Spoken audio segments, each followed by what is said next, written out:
আধা ঘন্টা 1 ঘন্টা জানলার ফাঁক ফোক দিয়ে উকি ঝুঁকি মারছে, না টাকা তো বেরোয় না, আমার 1 টাকা সেও তো ফেরে না, অনেক টাকা আনা তো দূরের কথা।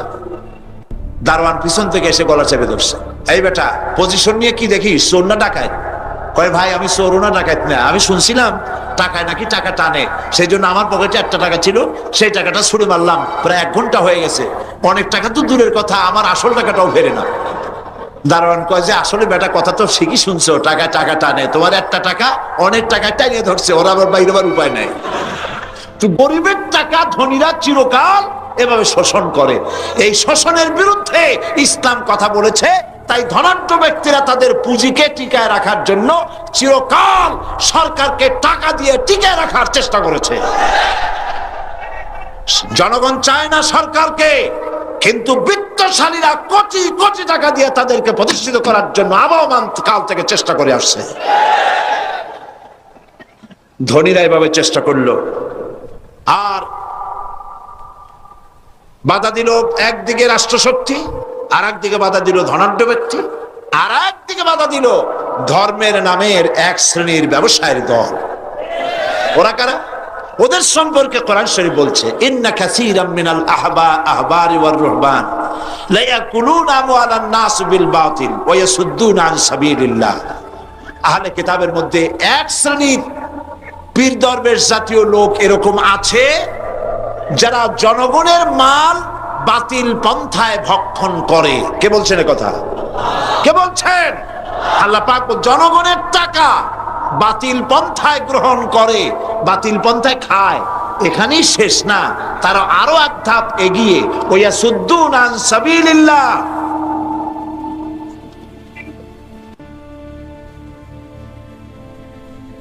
আলহামদুলিল্লাহ আমাদের মঞ্চে সুপ্রিম কোর্টের সিনিয়র অ্যাডভোকেট জনাব খন্দকার মাহবুবউদ্দিন সাহেব এতক্ষণ বসেছিলেন। ওনার জন্য দোয়া করুন, আল্লাহ যেন ওনার হায়াতকে দারাজ করে দেন। ওনার জন্য দোয়া করুন, আল্লাহ যেন ওনাকে পারঙ্গম করেন, আরো বেশি যোগ্যতার সাথে তাকে যেন এগোবার তৌফিক আল্লাহ দান করেন। উনি অনুমতি চাচ্ছেন, অনেকক্ষণ বসেছেন, হয়তো কোনো কাজ আছে চলে যাবেন বলে। জি, তো আল্লাহ রাব্বুল আলামিন আমাদেরকে কোরআনে কারীমের মাধ্যমে আমরা বুঝতে পারছি যে ৩য় নম্বরে যারা বাধা দিল তারা হচ্ছে ধর্মের নামের ব্যবসায়ী। এরা জনগণের মালকে বাতিল পন্থায় শুধু খায় না, ওয়াসুদ্দুন আন সাবিলিল্লাহ, আল্লাহর দ্বীনের রাস্তা, আল্লাহর রাস্তায় চলার পথে, ইসলামী আন্দোলন প্রতিষ্ঠার পথে বাধার সৃষ্টি করে। ইসলাম যাতে কায়েম না হইতে পারে সেই জন্য ভিন্ন ভিন্ন লাইন বানায়। কত লাইন বানায় দেখছেন, লাইনের কোনো অভাব নাই, মহাপবিত্র লাইন। আশ্চর্য কথা, দাবি করে সম্রাট, আবার মুহাম্মদী ইসলামের পুনর্জীবন দানকারী। কত বড় কপাল পোড়া! মুহাম্মদী ইসলামের পুনর্জীবন দানকারী তুমি কে গো? কোন বেয়াদব তুমি? রাসূলুল্লাহর ইসলাম না, ইসলাম আল্লাহর। তার মৃত্যু হয় নাই যে তুমি তার পুনর্জীবন দান করবে, বেয়াদব। কে তোমাকে সম্রাট বানিয়েছে? ফকির হতে চেষ্টা করো, আল্লাহর ওলিরা সব ফকির ছিলেন। বাড়ির নাম রাখছে বাবে রহমত, এটা বাবে গজব। এটা কি? যে বাড়ি তুমি পায়খানা করো, যে বাড়িতে বিবির সাথে মিলিত হও, সেই বাড়ি বাবে রহমত হয় কি করে? জাহান্নামের দরজা বাড়ির নাম রাখো। বেদাত, শিরক এবং বেদাত দিয়ে দেশ ভরে যাচ্ছে, আর এইগুলি আবার রেডিও টেলিভিশন তাদেরই প্রচার হয়। যেহেতু ওগুলি আল্লাহর আইনের কথা বলে না, এরকম কথা বলা হয় যে ওনার ওখানে নাকি আল্লাহ নিজে এসে মোনাজাত ধরে। আল্লাহ মোনাজাত করে কার কাছে? এমন বেয়াদব দুনিয়ায় থাকে। আহা,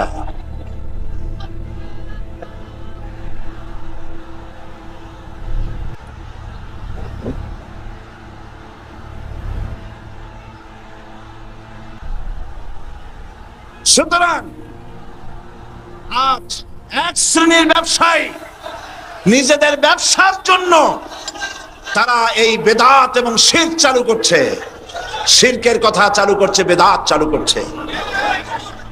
মুসলমানদেরকে আজ একথা বুঝতে হবে, শিরক হচ্ছে মস্ত বড় অপরাধ। এই কথা বলার মতো বেয়াদবি আজ পর্যন্ত কেউ করে নাই যে মুহাম্মদ সাল্লাল্লাহু আলাইহি ওয়াসাল্লামের ইসলামের পুনর্জন্ম দানকারী তিনি। বলেন নাউজুবিল্লাহ। আল্লাহ হেদায়েত করুন, বলেন আমিন। সাপ যেমন বিষাক্ত, শিরক এবং বিদআত যারা চালু করে এর থেকেও বিষাক্ত। এদের থেকে সব সময় মুসলমানদের পরহেজ করা উচিত। এই জাতীয় লোকগুলি যারা ইসলামের বিরুদ্ধে কাজ করে তাদের সম্পর্কে আপনাদেরকে সতর্ক থাকতে হবে। এই তিন শ্রেণীর লোকেরা চিরকাল ইসলামকে বাধা দিয়েছে, ইসলামের পথে অগ্রগতির পথে বাধা দিয়েছে। সেই জন্য ইসলাম এসেছে পৃথিবীতে পৃথিবীর মানুষগুলিকে আল্লাহর গোলাম বানাবার জন্য। আল্লাহর প্রতিনিধি হয়ে আল্লাহর আপনি আল্লাহ কর্তৃক নিয়োজিত প্রতিনিধি তো আপনি নন। আল্লাহর নিয়োজিত প্রতিনিধি হলেন পয়গম্বরেরা। কারা? আল্লাহর পয়গম্বরেরা। সেজন্য আল্লাহ পাকের নির্দেশ অনুযায়ী পয়গম্বরেরা দুনিয়ায় দ্বীনের দাওয়াত পেশ করেছেন। বাধা দিয়েছে এই তিন শ্রেণী, কিন্তু বাধা যত দিয়েছে হাজারো বাধার মধ্য থেকে ইসলাম মিটে যায় নাই। ইসলাম মিটে গেছে। আল্লাহ রাব্বুল আলামিন বলেন, ইউরিদুনা লিইউতফিউ নূরাল্লাহি বিআফওয়াহিহিম ওয়াল্লাহু মুতিম্মু নূরিহি ওয়ালাউ কারিহাল কাফিরুন। ওরা চায় মুখের ফু দিয়ে আমার আলোকে নির্বাপিত করে দেবে। আল্লাহ পাক বলেন, আমি আমার আলোকে পূর্ণতা দান করব, তাতে কাফের বেঈমানদের মনের ভিতরে যতই জ্বালা যন্ত্রণা হোক, যত কষ্ট হোক, ইসলাম তার পূর্ণতা লাভ করবে। আর আমরাও একথা ভাবি, আমাদের দেশেও যত অত্যাচার, যত জুলুম হোক, ইসলাম এদেশে অবশ্যই প্রতিষ্ঠা লাভ করবে ইনশাআল্লাহ। আমার বন্ধুগণ, নবুয়ত, আল্লাহ রাসূলের প্রতি ঈমান, তুমিনুনা বিল্লাহি ওয়া রাসূলিহি, রাসূলের প্রতি ঈমান আনার অর্থই হলো এই, রাসূল যা এনেছেন তা গ্রহণ করতে হবে। আল্লাহ পাক বলেছেন, মা তাকুমুর রাসূলু ফাখুযুহু ওয়া মা নাহাকুম আনহু ফান্তাহু। নবীজি বলেছেন, আল্লাহ পাক বলেছেন, তোমাদের রাসূল তোমাদের জন্য যা আনয়ন করেছেন, যা নির্দেশ করেছেন তা গ্রহণ করো, যা নিষেধ করেছেন তার থেকে ফিরে থাকো। আল্লাহ পাককে পাওয়ার জন্য আল্লাহ পাক পথ দেখায় দিচ্ছেন। কুল ইন কুনতুম তুহিব্বুনাল্লাহ ফাত্তাবিউনি ইউহিব্বুকুমুল্লাহ ওয়া ইয়াগফির লাকুম যুনুবাকুম ওয়াল্লাহু গফুরুর রহিম। আল্লাহ পাক বলেন, হে নবী আপনি বলুন, ইন কুনতুম তুহিব্বুনাল্লাহ, যদি তোমরা আল্লাহকে ভালোবাসো। আমরা কি আল্লাহরে ভালোবাসি? সবাই ভালোবাসি। আল্লাহ পাক বলেন, নবী আপনি বলেন, আল্লাহকে যদি তোমরা ভালোবাসো তাহলে আমার অনুসরণ করো। আমার অনুকরণ করো কার? রাসূলের। রাসূলের অনুকরণ করো। যারা রাসূলুল্লাহর অনুকরণ করবে, আল্লাহ পাক বলেন, রাসূলকে অনুসরণ করলা যদি করো, ইউহিব্বুকুমুল্লাহ, তাহলে আল্লাহ পাক তোমাদেরকে ভালোবাসবেন। সুবহানাল্লাহ বলতে ইচ্ছে করে না? মানে আমরা দাবি করলাম আল্লাহ তোমারে ভালোবাসি, আল্লাহ আমাদের ভালোবাসবেন না, একটা শর্তে ভালোবাসবেন। কয়টা শর্ত? একটা শর্ত। শর্তটা কি?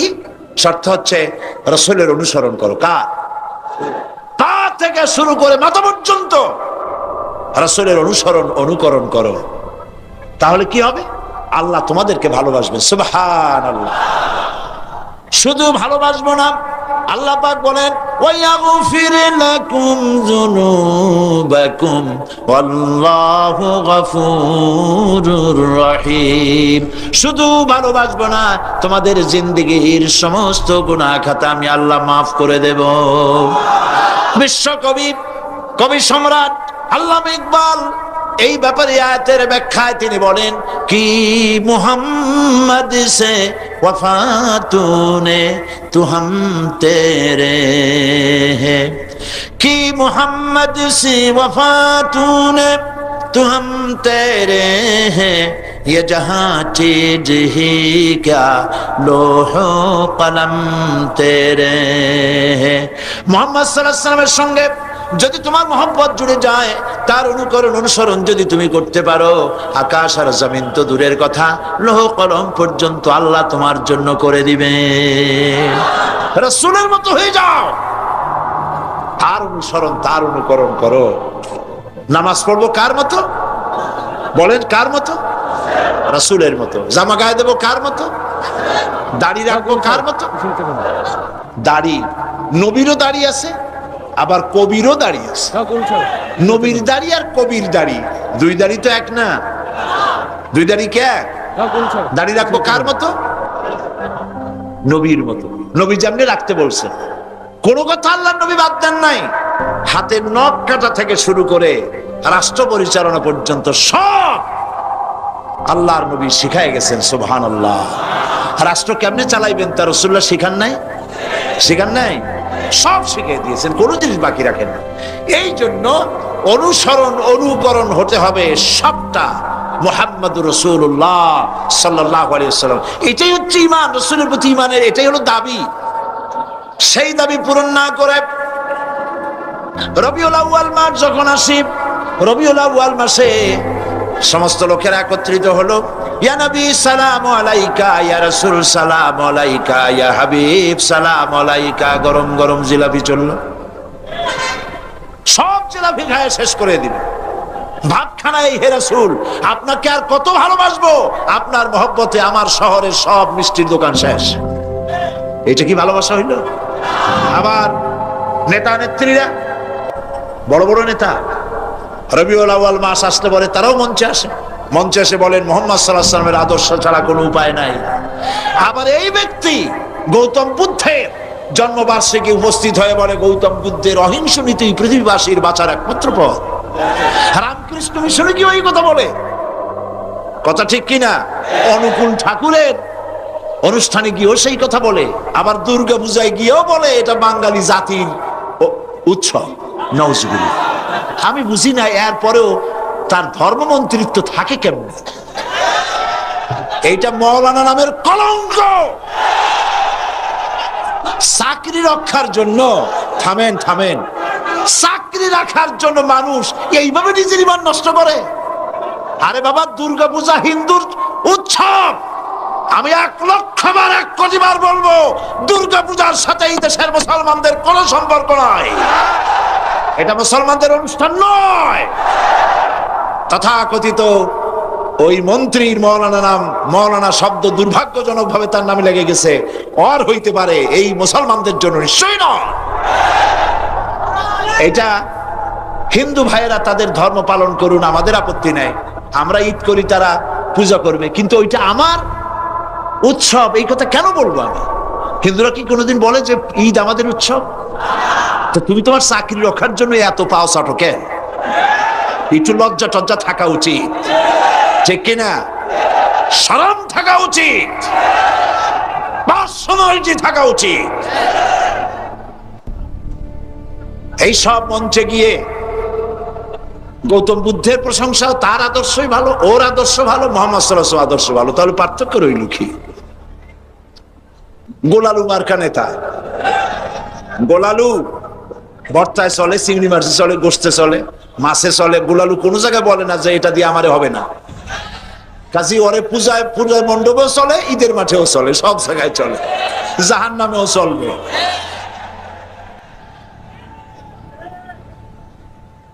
রাসূল করিম সাল্লাল্লাহু আলাইহি ওয়াসাল্লামের আদর্শ, আমার নাম মুসলমান। আমার নাম কি? চিল্লায় বলো, আমার নাম মুসলমান। আমি কারো সাথে মিশে যাই না। আমার অস্তিত্ব আলাদা, আমার কৃষ্টি, আমার কালচার, আমার সংস্কৃতি পৃথিবীবাসীর থেকে সম্পূর্ণ আলাদা। আমি আমার আলাদা স্বাতন্ত্র, আমার আলাদা স্বাতন্ত্র নিয়েই এই পৃথিবীতে আছি এবং বেঁচে থাকবো ইনশাআল্লাহ। আমি কারোর সাথে মিশে যেতে পারি না, কারণ আমার জন্য যেটা হালাল আর একজনের জন্য সেটা হারাম, ঠিক না? তার জন্য যেটা হালাল সেটা আমার জন্য একেবারে জনমের মতো হারাম। আমার জন্য গরু হালাল, আর একজনের জন্য গরু একদম হারাম। সে ওটারে পূজা করবে আর আমি ওটারে খাই, ওর হাত দিয়ে সার বানাই, ওর চামড়া দিয়ে জুতো বানাই, আর ওইটা সে পূজা করে, ঠিক কিনা? আমার জন্য যেটা হালাল আর একজনের জন্য সেটা হারাম, কাজে ওর সাথে আমি মিশবো কি করে? আমার তো মিল হতে পারে না, সাংস্কৃতিক দিক থেকে তো কোনো মিল হবে না, কারণ আমি তো মুসলমান। আর যারা মেলে মুসলমান নাম দিয়া, মুসলমান নিশ্চয়ই নয়, মুনাফিক। এগুলা কি? নিঃসন্দেহে মুনাফিক, কাফেরের চাইতেও নিকৃষ্ট। আমি মুসলমান, আমার পরিচয় আমি মুসলমান।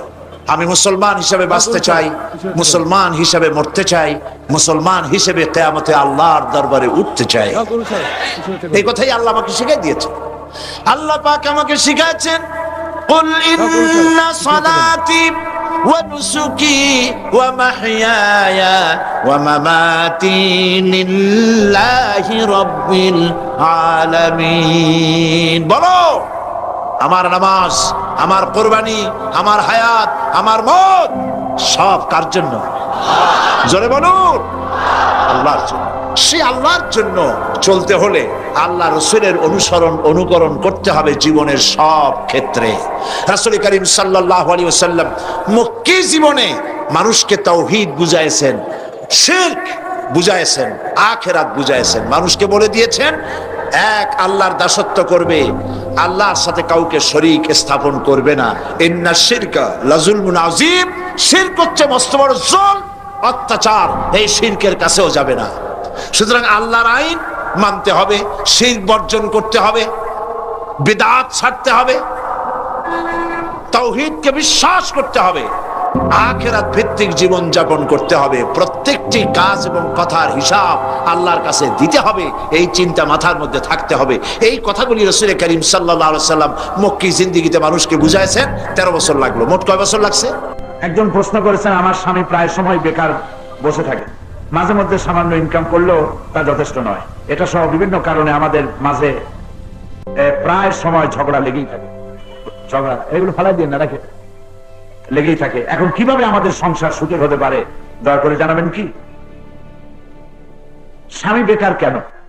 তিনি কি অসুস্থ, অথবা লেখাপড়া জানে না, না কাজ করতে জানে না? স্বামীকে ইনকামের কারণে যদি ঝগড়া হয় তাহলে এই ঝগড়া বন্ধ হওয়া উচিত।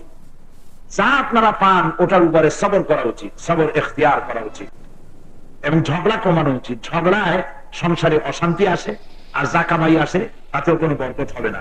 ভালোবাসা দিয়ে যা করা যায়, রাগঝাক করে তা করা যায় না। দুজনেই বুঝতে চেষ্টা করুন এবং স্বামীকে কর্মক্ষম করার জন্য আপনি যতটুকু পারেন তার জন্য সহযোগিতা করেন। আমরা দোয়া করি আল্লাহ পাক আপনার সংসারের হারানো সুখ ফিরিয়ে দিন।